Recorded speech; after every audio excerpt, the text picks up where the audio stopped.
Channel create చేసినంత easy కాదు videos తీయడం అనేది. ఎలాగోలా వీడియోస్ తీసి కింద మీద పడి వాయిస్ ఓవర్ ఇస్తే ఒక్కరు కూడా సబ్స్క్రైబ్ చేయరు, వ్యూస్ రావు. మనం మంచిగా చేస్తే ఖచ్చితంగా సబ్స్క్రైబ్ చేసుకుంటారని నమ్మకంతో వీడియోస్ పెడితే చుట్టుపక్కల వారు మాటలతో పొడుస్తారు. ఏంటో ఈ జీవితం అందరితో పడాలి, అన్ని సర్దుకుపోతూ బతకాలి. మీలో కూడా నాలా ఫీల్ అయితే కామెంట్ చేయండి. నేనైతే ఈరోజు గుత్తి వంకాయ కర్రీ చేస్తున్నాను. దానికోసం ముందుగా వేయించిన కొబ్బరి, పల్లీలు, నువ్వులు తీసుకొని మెత్తటి పేస్ట్లా పట్టుకొని పక్కన పెట్టుకున్నాను. ఇప్పుడు వంకాయలు మధ్యలో కట్ చేసి పసుపు వేసిన వాటర్లో వేశాను, ఎందుకంటే అవి నల్లగా అవ్వకుండా ఉండడం కోసం. ఇప్పుడు ఒక బండి తీసుకొని ఆయిల్ వేసుకొని వంకాయలు మంచిగా వేపుకున్నాను.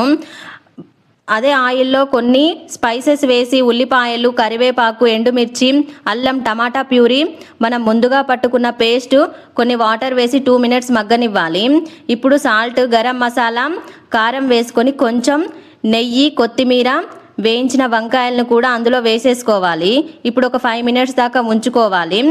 5 మినిట్స్ తర్వాత స్టవ్ ఆఫ్ చేసుకోవాలి. మీకు గనుక ఈ వీడియో నచ్చినట్టయితే ప్లీజ్ లైక్ చేయండి. Thanks for watching.